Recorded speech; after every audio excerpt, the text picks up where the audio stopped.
kita masih membicarakan lagi berkaitan dengan al-babur rabi' wa al-babur rabi' wa ishruna fi fadilatin nikahi. Bermula bab yang ke-8 pada menyatakan, bermula bab yang ke-24 pada menyatakan kelebihan berkahwin. Baru ni kita telah baca dah separuh, iaitu cuma kita dah baca lagi hadis Nabi SAW. Cuma kita ambil balik pada kata hadis Nabi SAW pertama itu, qala al-musannif rahimahullahu ta'ala wa nafa'ana bi'ulumihi wa 'ulumina fid darain amin ya rabbal alamin. Hadis Nabi sallallahu alaihi wasallam, bermula berkahwin itu berkat dan anak itu rahmat daripada Allah Azza wa Jalla, maka permuliakanlah olehmu akan segala anak kamu, maka bahawasanya permulia anak itu ibadah, yakni satu ibadah. Qala al-musannif rahimahullahu ta'ala wa nafa'ana bi'ulumihi wa 'ulumina fid darain amin ya rabbal alamin. Bermula berkahwin itu berkat yang disebut oleh Rasulullah SAW, iaitu gigi berkahwin itu iaitu mendatangkan keberkatan yang disebut oleh Rasulullah SAW. Kerana sebab itulah seperti mana Sayyidina Ali karramallahu wajhah dia menyatakan bahawasanya keberkatan itu berpanjangan di dalam rumah tangga itu. Lebih lagi keberkatan itu apabila kita berkongsi dengan makanan khususnya. Sebab itulah disebut oleh Sayyidina Ali karramallahu wajhah, berkat kalaulah suami dia minum ataupun iaitu isteri dia minum bekas cawang suami. Dia dah basuh lagi, dia nampak isteri suami dia sudah minum cawang tu, dia ambil dia minum. Ataupun sebaliknya, ataupun suami dia ambil cawang bekas isteri dia tu, dia minum, mendatangkan keberkatan. Setengah para alim ulama menyatakan bahawasanya juga lebih lagi kalaulah seorang suami itu ahli ibadah, dia orang baik, dia melazim sembahyang berjamaah, yang selalu buat kebaikan demi kebaikan, maka berkat itu isteri minum daripada cawang itu, kerana bermula asas perkahwinan itu mendatangkan keberkatan yang disebut oleh Rasulullah SAW. Jadi sebab itulah lebih lagi kalaulah anak itu juga dia tahu ayah dia, mak dia ni selalu main surah balah, maka dia ambil cawang bekas ayah dia tu, dia bagi minum. Ataupun kata ulama boleh juga cucu anak dia ke yang payah dengar ataupun payah sikit tentang belajar ataupun malas buat ibadah, dia boleh ambil bekas minuman dia tu, dia bagi ke anak dia minum, kesan bekas cawang saja. Itu di antaranya. Sebab itulah kalau dulu-dulu pelajar-pelajar khususnya di pondok dulu, dia nak mendatang berkat kepada supaya dia belajar ni mendatang berkah, dia ambil bekas cawang tubuh dia minum. Tubuh dia minum, dia ambil. Seperti mana Syekh Nuruddin Al-Banjari. Syekh Nuruddin Al-Banjari, dia dulu dia ceritakan masa dia duduk di Mekah dulu, lama dia duduk di Mekah, Syekh Nuruddin Al-Banjari ni. Dia kata masa saya duduk di Mekah dulu, saya selalu mengambil bekas cawang guru saya, masyayikh guru dia tu, orang ulama, mendatang berkat. Itu setengah kesan daripada mulut para ulama itu berkat. Maka dalam rumah tangga itu, lebih lagi suami itu berkat juga kalau dia ambil cawang. Ini itu di antaranya. Sebab itulah kata ulama, kadang-kadang bermula di seolah ada keberkatan itu pada permulaan saja. Permulaan dia berkahwin, dia ambil cawang isteri dia ambil cawang suami dia minum. Sedangkan keberkatan itu berpanjangan, iaitu dia mesti melazimi Lebih lagi suami dia itu rajin ibadah, ini berkat. Dan anak itu rahmat daripada Allah Subhanahu wa taala. Dan Rasulullah SAW menyatakan anak itu adalah rahmat daripada Allah Subhanahu wa taala. Maka permulia olehmu akan segala anak kamu. Maka berbahawasanya permulia anak itu ibadah. Rasulullah menyatakan anak itu satu rahmat.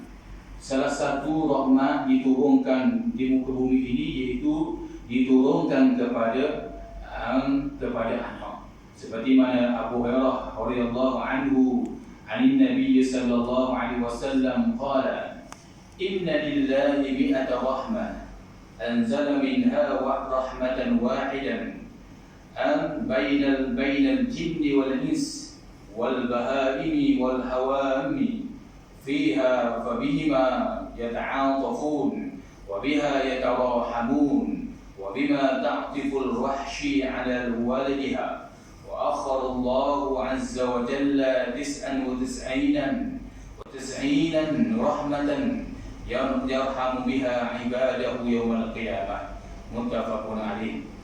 Daripada Abu Hurairah radhiyallahu anhu menceritakan bahawasanya daripada Rasulullah sallallahu alaihi wasallam bahawasanya Nabi SAW bersabda, sesungguhnya Allah Azza wa Jalla memiliki 100 rahmat. Allah menurunkan satu rahmat kepada manusia, jin, binatang ternakan, binatang buas, binatang yang melata. Dengan satu rahmat ini mereka saling berlemah lembut di antara satu sama lain. Mereka saling memahami di antara satu sama lain. Mereka berkasih sayang di antara satu sama lain. Dengan rahmat ini menyebabkan seekor binatang yang mengasihi anaknya. Allah mempunyai 99 rahmat lagi disimpan pada hari kiamat kelak. Yakni dengan akan dia merahmati setiap hamba-Nya pada hari kiamat kelak. Jadi dalam hadis ini salah satu rahmat paling besar iaitu Allah beri anak pada seorang. Kata ulama, tak kira anak itu berapa orang sekalipun, hatta seorang pun merupakan satu rahmat. Maka diri kita mempermuliakan dia itu satu ibadah. Dapat pahala ibadah. Itu di antaranya. Sebab apa dikatakan ibadah? Kerana diri anak itu rahmat. Allah beri kepada seseorang, iaitu pasangan itu anak, maka dia merupakan rahmat. Maka bila rahmat, kasih sayang Allah, kita disuruh menjaga, mendidik cara baik. Bila kita jaga, teliti dengan baik, usaha kita, iltizam kita, usaha ke arah nak memperbaiki anak itu, maka dikatakan ibadah. Satu ibadah, dapat pahala pula. Ini kelebihan orang yang memmuliakan anak dia. Sebab Rasulullah menyatakan juga akan Allah Azza wa Jalla firman Al-Quran, wa'lamu annama amwalukum wa auladukum fitnah. Ketahui olehmu bahawasanya harta benda kamu dan anak pinak kamu itu adalah fitnah, yakni ujian hidup. Kerana anak itu merupakan rahmat, pahala yang sangat besar sesiapa yang menjaganya dengan baik, dan dia juga adalah ujian daripada Allah Azza wa Jalla. Allah beri harta, Allah beri anak, bukan sesuatu hati itu adalah amanah daripada Allah, suatu ujian daripada Allah. Allah Ta'ala nak tengok. Sebab itulah fitnah paling besar kata ulama, paling takut anak. Iaitu anak yang tidak kurang baik, maka menjadi fitnah pada kedua ibu bapa dia. Anak buat perkara-perkara yang tidak baik di atas muka bumi ini, maka menjadi fitnah, menyebabkan ibu bapa dia nak buat ibadah ataupun tok nyuk dia nak buat ibadah terganggu. Ini disebutkan oleh para ahli ulama. Sebab itulah disuruh menjaga anak itu dan memuliakan anak itu. Di antaranya kita muliakan anak itu, di antaranya kita disuruh letak nama-nama yang baik. Seperti mana Rasulullah menyatakan dalam sebuah hadis, bernamakanlah olehmu anak kamu Ahmad ataupun Muhammad. Tu Ahmad, gelar Nabi Muhammad ketika berada di atas langit. Ketika Rasulullah SAW naik Isra Mi'raj, Rasulullah digelar ataupun malaikat penduduk-penduduk langit panggil Nabi Muhammad ini Ahmad. Ahmad. Ketika di bumi Muhammad. Jadi dah kira yang penting Ahmad. Salah satu orang tu memuliakan anak dia, beri nama molek, iaitu seperti Ahmad di hadapan ataupun Muhammad di hadapan. Kira Muhammad, Muhammad Rafi'i ke, Ahmad Rafi'i ke, Ahmad. Kira yang penting Muhammad, itu salah satu memuliakan. Dan begitu juga kata ulama, di antara seseorang itu mempermuliakan anak dia, iaitu dia memahami, dia memberi kefahaman ilmu agama kepada anak dia. Ini salah satu dia memuliakan. Dia memuliakan sebab ini adalah perintah Rasulullah supaya menjaga, kerana dia adalah amanah dan dia akan menjadikan seseorang anak itu menjadi jariah kalau dia jaga dengan baik anak dia itu. Itu disebut oleh Rasulullah SAW. Sebab kadang-kadangnya takut menjadi fitnah. Dan dia merupakan sebuah ibadah yang disebut oleh Rasulullah sallallahu alaihi wasallam. Qala al-musannif rahimahullah ta'ala wa nafa'ana bi'ulumihi wa 'ulumina fi darain amin ya rabbal alamin. Hadis Nabi sallallahu alaihi wasallam. Berkahwin olehmu akan perempuan yang merdeka, maka perempuan yang merdeka itu memelihara ia perempuan akan rumah, dan perempuan yang hamba orang itu membinasa ia akan rumah. Qala al-musannif rahimahullahu ta'ala nafa'ana bi'ulumihi wa 'ulumina fi darain amin ya rabbal alamin. Rasulullah SAW menyatakan, berkahwinlah olehmu akan perempuan yang merdeka. Perempuan yang merdeka itu, maksud daripada hadis ini ialah disuruh kita berkahwin dengan perempuan yang merdeka, yakni yang tidak menjadi hamba kepada orang. Dan disebut di situ, dan perempuan yang hamba itu akan membinasakan dia rumah.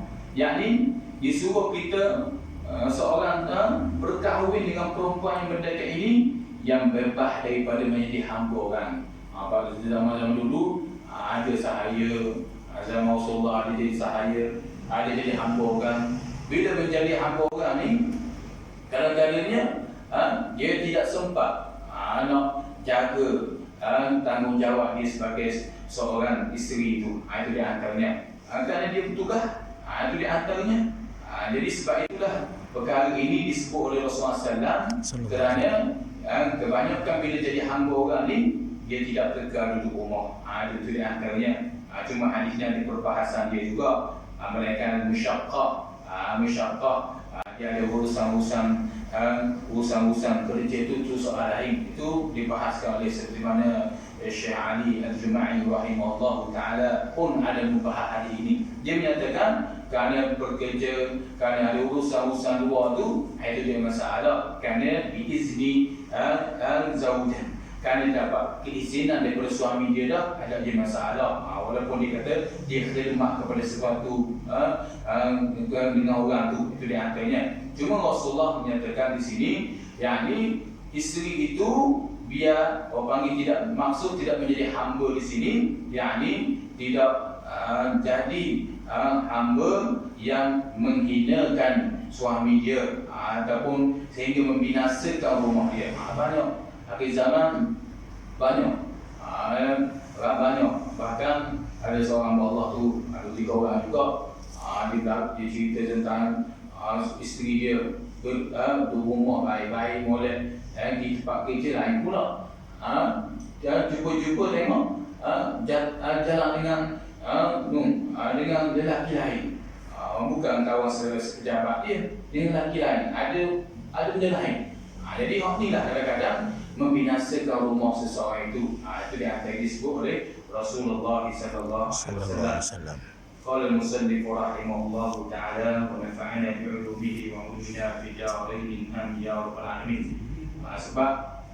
Sebabnya kadang-kadang dia tidak tahu tanggungjawab dia. Sedangkan Rasulullah SAW seperti Aisyah radhiyallahu anha menyatakan sebagaimana Nabi SAW bersabda, a'zamun nasi haqqan 'alayya al-mar'ati zawjuha wa a'zamun nasi haqqan 'ala ar-rajuli ummuhu. Rawahu al-Hakim. Sebesar-besar kewajipan manusia di atas perempuan itu ialah suaminya, dan sebesar-besar kewajipan manusia di atas lelaki itu ialah ibu dia. Ini hak yang menjadi tanggungjawab. Rasulullah kata a'zamun nas, sebesar-besar tanggungjawab perempuan di atas manusia itu ialah suami dia. Perempuan kalau dia sudah berkahwin, maka tanggungjawab yang mutlak adalah suami dia. Tidak ada orang, ibu dia, tu nombor dua kata tu. Suami dia, dia itu ayah dia, tu nombor dua. Hak yang pertama suami dia. Itu disebut oleh Rasulullah SAW. Dan sebesar-besar manusia di atas lelaki itu emak dia. Lelaki walaupun dia sudah berkahwin, walaupun dia berkahwin ada anak, ada cucu sekalipun, tanggungjawab dia tak lepas daripada ibu bapa dia. Umur, dan termasuk juga ibu bapa dia. Itu berbeza. Sebab itulah perempuan dia berbeza. Dia tak lari daripada tanggungjawab yang disebut Rasulullah SAW. Pernah berlaku zaman Rasulullah SAW sehingga mati, dia tak keluar juga rumah. Bagi ziarah hanya dia mati. Dan ziarah juga kerana dia ingat Rasulullah SAW sebut gitu. Yang ni kerana ketika itu suami dia tak ada, suami dia keluar. Jadi dia sampai menangis nak keluar, nak kita tengok jenazah ni. Ini zaman Rasulullah lah. Zaman berlaku zaman Rasulullah. Jadi bila dia dapat tengok, sebab dia dulu berbeza dengan sekarang hello je. Sekarang dulu tak main hello. Sekarang mudah hello, balik tahu saya nak tubik sekejap ni, boleh khabar begitu. Dulu dia tahu hari Nabi, beramal hari Nabi, dia tak keluar sebab dia dah minta izin dari suami dia. Ayah dia mati, dia tak keluar juga. Sehingga Rasulullah kata bila berita ini sampai pada Rasulullah kata sesungguhnya perempuan itu adalah penghuni syurga Allah Azza wa Jalla. Ini kita bahawa perempuan bila sudah berkahwin, tanggungjawab yang utama adalah suami dia. Sebab itulah dikatakan disuruh berkahwin dengan perempuan yang merdeka dan yang memahami tanggungjawab itu sendiri. Dan lelaki tidak lepas. Azamun nasi haqqan 'ala rajul ummuhu. Iaitu dan perempuan itu dia itu suami, dan sebesar-besar kewajipan manusia di atas lelaki itu dan manusia itu, lelaki itu ibu dia. Sebab itulah hebat selama pun seorang lelaki buat ada seorang bini ke berapa orang bini sekalipun, tetap tanggungjawab dia tak lepas daripada ibu bapa dia. Itu di antaranya, itu disebut oleh Rasulullah sallallahu alaihi wasallam. Qala al-musannif rahimahullah taala wa nafa'ana bi 'ulumihi wa 'ulumina fid darain amin ya rabbal alamin. Hadis Nabi sallallahu alaihi wasallam, barang siapa akan berkahwin akan bahawa bertemu ia akan Allah Azza wa Jalla padahal dia yang bersuci, maka berkahwin kamu dengan perempuan yang merdeka. Jadi sabda Nabi SAW ini juga ada persamaan dengan yang atas tu. Berkahwin akan bahawa bertemu akan Allah, yakni dia berkahwin kerana dia berkahwin betul-betul ikhlas kerana Allah, mahu bertemu Allah untuk mencari redha Allah, padahal ia benar suci. Suci di sini bahasa oleh para ulama, suci niat yang baik, tujuan dia baik, maka ini perintah dia akan mendapat kemuliaan. Ini ada sebenarnya ini ada panjangan, ada panjang lagi Nabi dua musannaf kita habis gerak. Maka dalam perkahwinan kamu dengan perempuan merdeka.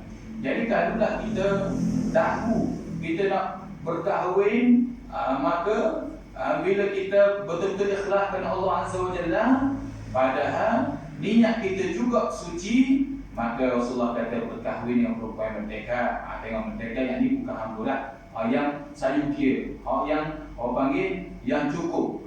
Yang masuk dalam hadis Nabi SAW menyatakan seperti Abu Hurairah, seperti mana hadisnya dikaitkan dengan hadis daripada Abu Hurairah radhiyallahu anhu, qala Rasulullah sallallahu alaihi wasallam, tunkihul mar'atu li arba'in, limaliha wa li hisabiha wa li jamaliha wa li diniha wa li diniha fatraq bi dzati din biadat.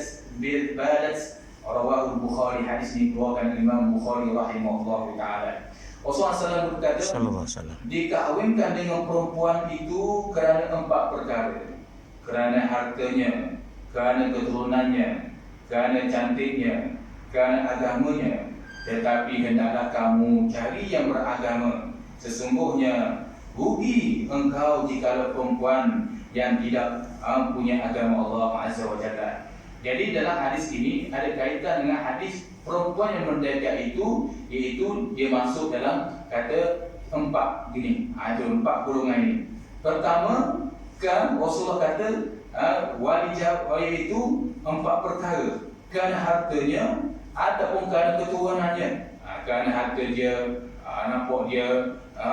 nampak dia baik, dan keturunannya ataupun keturunan dia nampak dia baik, keturunan pun baik, comel keturunan, atau cantik, atau kerana nampak comel, iaitu tengok sekali tu orang ke hati, misalnya kata tu orang ke hati, lalu yang di antaranya kerana agama. Hak lain Rasulullah tak bahas lagi, tapi hak agama ni Allah Ta'ala bahas. Nabi SAW bahas kerana agamanya. Tetapi hendaklah kamu cari yang beragama. Maksud di sini juga ulama kata yang mempunyai kefahaman agama pun dah kembali, iaitu mayadrillahu khairan yufaqihu fid din.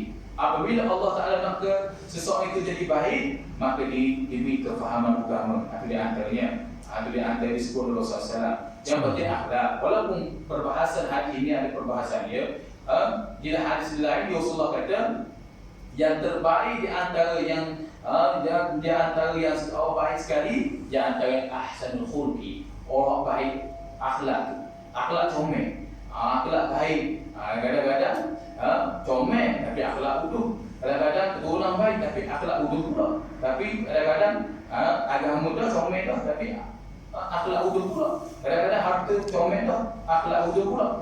Jadi kesimpulannya akhlak. Jadi dalam hadis ini ad-din, Rasulullah kata kamu cari yang agama, yang yakni yang memahami agama. Walaupun dia tak jadi ustazah, walaupun dia tak jadi itu, tapi dia memahami agama. Kerana diri dia memahami agama itu, dia akan membentuk rumah tangga yang baik. Itu disebut oleh Rasulullah SAW. Sebab kadang-kadang dia memahami agama, ataupun dia cinta kepada agama, dia nak buat sesuatu tu, tak boleh. Dia bagi tu.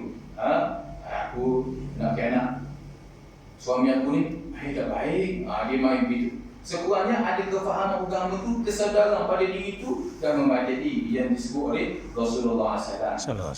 Seperti mana juga ditambah oleh Bapak Ais Panjang, dan begitu juga Syekh Nuruddin Al-Banjari. Dia kata hak boleh jaga sembahyang 5 waktu dan memajadi dah. Dia boleh jaga sembahyang 5 waktu, ada memajadi dah. Sebab kalau comel, harta, keturunan ataupun agama tinggi, tapi kadang-kadang sembahyang tak jaga, maka rugi juga. Itu sekian antaranya. Sebab orang yang menjaga, mungkin para alim ulama yang nakal dalam kitab-kitab yang lain, dia suruh sebagai jaga agama ni, mungkin kerana dia jaga sembahyang ni menyebabkan aslah segala ibadah lain. Sebab Rasulullah menyatakan bila sembahyang itu baik, maka baiklah segala-galanya. Bila sembahyang itu rosak, rosaklah segala-galanya. Itu disebut oleh Rasulullah sallallahu alaihi wasallam. Qala musannif rahimahullahu ta'ala munafa'ana bi'ulumihi wa 'ilmina fid darain amin ya rabbal alamin. Hadis Nabi sallallahu alaihi wasallam. Tuntut olehmu akan rezeki dengan berkahwin. Apa maksud? Nabi sallallahu alaihi wasallam menyatakan carilah rezeki itu dengan berkahwin. Dalam hadis yang lain disebut sesungguhnya berkahwin itu menarik rezeki Allah Azza wa Jalla. Maksud di sini jangan ada syok tentang perkahwinan. Kalau seorang ibu, seorang ayah, orang tua tanya, dia tahu dah bahawasanya anak dia ni ada kemampuan tak sikit sebanyak, duduk nak kahwin, duduk nak kahwin, duduk tu, nak kahwin, maka dia mestilah buat persiapan kepada anak dia sendiri. Kerana jangan memikir tentang dia tidak cukup belanja lagi ni, dah cukup nak 100%, mana mungkin, tak mungkin. Sebab itulah diri perkahwinan itu mendatang rezeki. Dia fikir rezeki macam mana, anak tangga anak orang ni fikir sendiri macam mana, gini. Ini menjadi masalah disebut oleh para ahli ulama seperti mana Imam Ghazali rahimahullahu ta'ala kadang-kadang menjadi masalah kepada manusia. Kadang-kadang dia musyaqqah tentang rezeki itu sendiri. Dia fikir ada seorang Allah tu, ada lelaki lah, siapa 40 dah, 40 dah umur dia, tapi tak kahwin lagi sekarang ni. Ada kahwin. Kita tanya dia, apa dah kahwin? Dia kata, saya tak cukup lagi. Dia itu makan kedai, makan tepung dan memalik kita padahal dia kata, saya tak mampu, saya tak mampu. Sedangkan Rasulullah kata berkahwin kamu dan kami itu mendatang rezeki. Benar dulu 2016. Saya ingat lagi 2016. Seorang Allah tu orang Negeri Sembilan. Itu baik Pak Yasin. Orang buat Yasin, orang bersetengah lah. Saya nak berkahwin ni, tapi masalah saya ni kerja tak stabil, masalah sekarang ni. Macam mana ni? Saya ni kata kahwinlah kamu, kerana hadis Nabi SAW menyatakan berkahwin kamu kerana kahwin itu mendatang rezeki. Dia pun pegang sungguh waktu kata tu. Rupanya bila dia mari, dia cerita dia ada projek ni. Itu dia antara sebut Rasulullah SAW. Bila duduk seorang-seorang, kadang-kadang fikiran dia tidak terbuka. Kadang-kadang dahlah dia sejuk seorang satu hal dah, hak tu. Kadang-kadang pula dia panggil pahala dia tu dalam mimpi. Macam mana gini. Itu dah antara sebut dia Rasulullah SAW. Antara bahas ulama tu kenali. Ada seorang pelajar tu, zaman tu kenali lah. Dia kata tu, cuba tu kenali lah. Saya tak nak belajar. Payah nak masuk nak belajar. Tu kenali kata, kahwin kamu, sesungguhnya mendatang ilmu. Dia berkahwin. Datang ilmu sungguh fahaman dia. Cuma syarat tu tahulah, maknanya jangan ada benda langsung tak ada apa-apa nak menikah anak orang. Bukan dia begitu. Itu maksudnya sekurangnya dia ada sikit sebanyak, maka jangan dia berbimbang. Itu di antaranya berbimbang kerana dia mendatangkan rezeki Allah Azza wa Jalla. Itu disebut oleh Rasulullah SAW. Sehingga kata Sayyidina Ali karamallahu wajhah, kata Sayyidina Ali, siapa yang nak berkahwin tiba-tiba dia musyaqqah ataupun dia syok, takut jadi apa-apa, maka orang ini akan dibala seumur hidup dia kebapaan. Itu kata Sayyidina Ali karamallahu wajhah. Kata Sayyidina Ali karamallahu wajhah lagi, walau aku sakit, maka aku nak berkahwin juga. Itu di antaranya. Itu disebut sosok Sayyidina Ali kata, kalau aku sakit, aku nak berkahwin juga. Kerana dia tahu kelebihan berkahwin itu banyak disebut pada ibadah, menjaga pandangannya. Itu di antara disebut oleh Sayyidina Ali karamallahu wajhah. Dan hadis Nabi SAW, barang siapa berkahwin dia, nescaya diberi pahala setengah ibadah. Rasulullah SAW bersabda, orang yang berkahwin ini dia akan mendapat setengah pahala ibadah kerana dia tidak mikir dah. Fikiran dia tak terlalu dah. Ada mikir dah, mana, hak ni, tak mikir dah.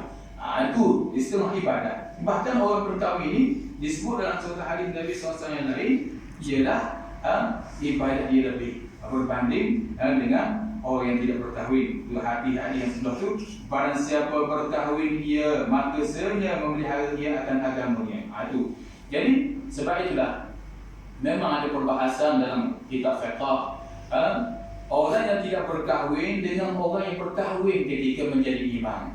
Itu antaranya beza. Orang yang berkahwin dia jadi imam. Orang yang tidak berkahwin dia jadi imam juga, berbeza. Maknanya itu lebih ibadah orang yang berkahwin lagi. Itu antaranya. Cuma ada perbahasan ulama, ada ulama menyatakan kalaulah dia tidak berkahwin tapi dia lebih pada agama seperti mana Ustaz ni Syawal Nizar, Ustaz Tirmizi Toha, dia kata memang pada hadis Nabi sallallahu alaihi wasallam orang yang berkahwin lebih orang yang berkahwin lebih disebut dia buat ibadah, dia sembahyang, dia puasa, lebih lagi dia jadi imam orang sembahyang. Tapi kalaulah orang itu tidak berkahwin tapi dia jadi imam orang juga, maka tengok pada agama dia pula. Agama dia, ilmu agama dia banyak mana. Sebab kadang-kadang ada juga orang sudah berkahwin tapi sembahyang pun tak betul. Sembahyang rokok ataupun ibadah tak betul, tak jadi juga. Maksudnya orang yang berkahwin iaitu orang yang sudah ada ilmu, lebih lagi dia berkahwin lalu dia jadi imam orang, maka itu lebih lagi. Itu dibahaskan oleh para ulama. Qala al-musannif rahimahullahu ta'ala wa nafa'ana bi'ulumihi wa 'ulumina fid darain amin ya rabbal alamin. Hadis Nabi SAW, barang siapa berkahwin ia, maka senya memelihara ia akan agamanya. Agama kita akan jaga. Orang yang tidak berkahwin ini agama dia akan dikacau. Dia nak kacau orang, bukan kacau dia. Gitu. Itu di antaranya. Diri orang sudah berkahwin pun dikacau lagi. Nisbah pada agama tu. Jadi bila sudah berkahwin, maka agama dia jadi kemah. Kesempurnaan pada agama dia itu jadi kemah. Itu di antaranya. Itu kerana dia ada tanggungjawab. Itu disebut oleh Rasulullah SAW. Ini di antara sebab kalau kita tengok hadis Nabi SAW ini salah satu lagi. Sebab apa Rasulullah kata berkahwinlah oleh kamu perempuan, kahwinlah. Bulan berkahwin itu berkah, anak itu rahmat. Sebab apa? Ada jawapan dalam hadis Nabi SAW yang lain. Seperti mana Rasulullah SAW bersabda, tanakahu tukthiru fa inni alahi bikumul umman yaumal qiyamah. Rasulullah kata,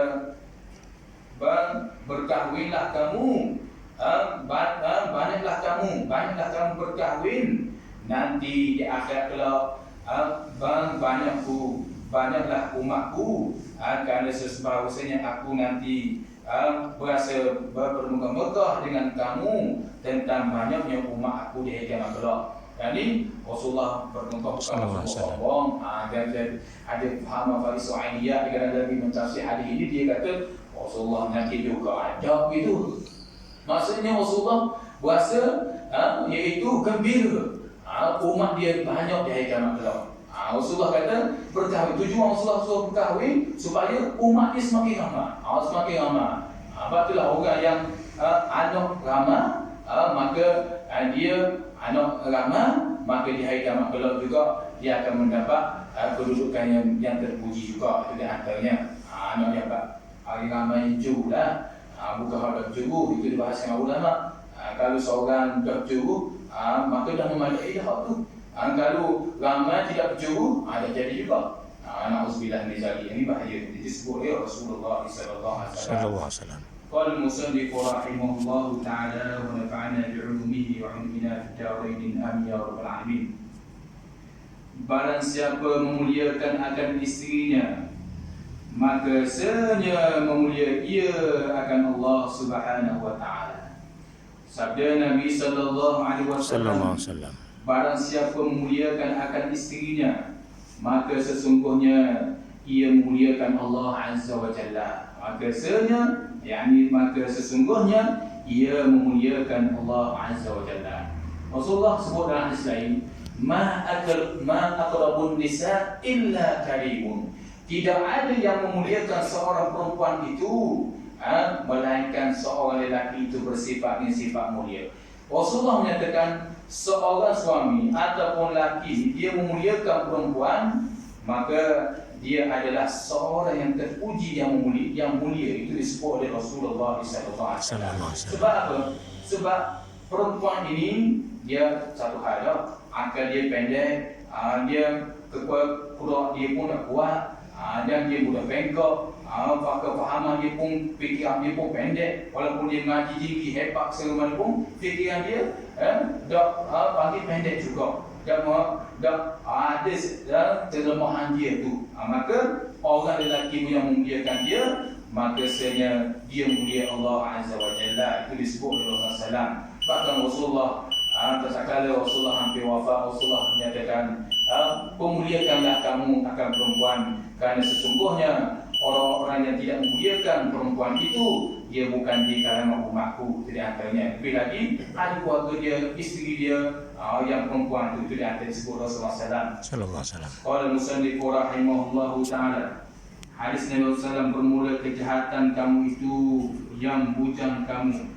Rasulullah SAW bersabda lagi, bermula kejahatan itu yang bujang kamu. Yakni kan, kalau dia ada kemampuan, dia ada kemampuan tapi tak mau kahwin. Ini satu kecelakaan juga ni. Sebab apa? Dia tak mau kahwin satu hal, dan dia tengok perempuan lain. Dia tengok perempuan ni lah, dan tengok perempuan ni yang tu, berarti perempuan ni. Jadi suatu maksiat. Ada antara sebab kecelakaan satu, mudah syaitan nak ganggu, dan banyak lagi maksiat lagi. Perzina yang anggota badan lain banyak lagi. Na'udzubillah, banyak. Ini sebut oleh Rasulullah SAW. Bermula kejahatan umatku itu bujang. Yakni bermula kejahatan umatku itu, yakni orang yang bujang. Sebab apa-apa kejahatan mudah akan berlaku pada dia. Sebab di antaranya dia mudah diganggu oleh syaitan. Dan dia keagamaan dia sudah lemah. Bila dia ada isteri, dia dah kahwin, dia akan jaga pada agama dia. Itu disebut oleh Rasulullah SAW. Hadis Nabi SAW. Barang qala musannif rahimahullahu ta'ala, barang yang engkau berikan makanan akan isteri kamu itu, maka iaitu bagimu sedekah. Hadis Nabi SAW bersabda lagi, barang yang kita beri ataupun barang yang kita cari untuk isteri itu, walaupun isteri dia tak kira lah, isteri dia kerja ke tak kerja ke, dia bagi kepada yang isteri dia tu, maka Rasulullah kata pahala sedekah, dapat pahala sedekah. Diri kita cari itu sedekah, dapat pahala ibadah dah. Diri kita cari harta, cari uang dan rezeki ni, sedekah dah. Lalu dia beri pula kepada isteri dia, pahala sedekah pula. Itulah kata ulama seperti mana Imam Ghazali rahimahullah ta'ala, setengah daripada kecelakaan bagi seseorang lelaki itu ialah lelaki yang terkuk kepada ahli keluarganya, yakni khususnya kepada isteri dia. Dia terkuk, dan dah diri dia satu hal dah terkuk pada diri dia terkuk pada isteri dia pula. Sebab itulah sebenarnya itu Imam Ghazali kata, itu setengah daripada kecelakaan seseorang lelaki itu, dia terkuk pada isterinya, sedangkan diri dia bagi pada isteri dia itu adalah pahala sedekah yang disebut oleh Rasulullah SAW. Itu berkaitan dengan hadis Nabi SAW. Habis kita berkaitan dengan fadilah nikah. Banyak lagi musannaf kita sebut setakat ni. Dia tapi tak lain ada perbahasan banyak lagi. Itu cuma memadai musannaf kita sebut setakat ni. Al-babul khamisu wa 'ishru fi 'uqubatil zina. Bermula bab yang ke-25 ini pada menyatakan seksa zina, yakni seksa orang yang berzina. Itu kita akan masuk pula pada bab yang ke-25 pada menyatakan seksa azab orang yang berzina. Jadi kita berhenti di situ pada al-babul khamis wa 'ishru fi 'uqubatil zina. Jadi apa yang kita dengar pada malam ini mudah-mudahan jadi manfaat kepada kita semua. Lebih lagi orang-orang yang sudah berkahwin, berumah tangga, begitu lama, orang baru ke, orang lama ke, maka mudah-mudahan diri berkahwin itu mendatangkan keberkatan yang disebut oleh Rasulullah SAW. Dan hadis Nabi SAW ini adalah nak mentahqiqkan lagi golongan orang-orang yang berkahwin, karena di situ banyak kelebihan disebut oleh Rasulullah SAW. Wallahu a'lam bishawab.